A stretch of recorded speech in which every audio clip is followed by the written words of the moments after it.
Leben Inhalt nadenkenswerte Sektiere Funde, Geheimnisse opmachen.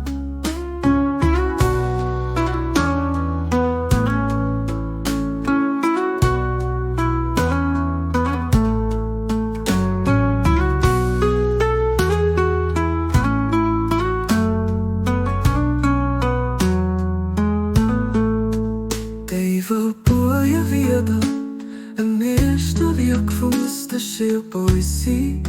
Kon 1480 al Irak geschreven aan de Mediatium langs den Ufer vom Fluss Tigris für Baha'u'llah, Begrenner von Bahai-Glauben.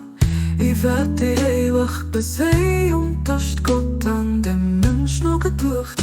Ich will den Sinn vom Leben aan Hennenesse die wir uns leiden, op zingen wij zo geestige perfektion.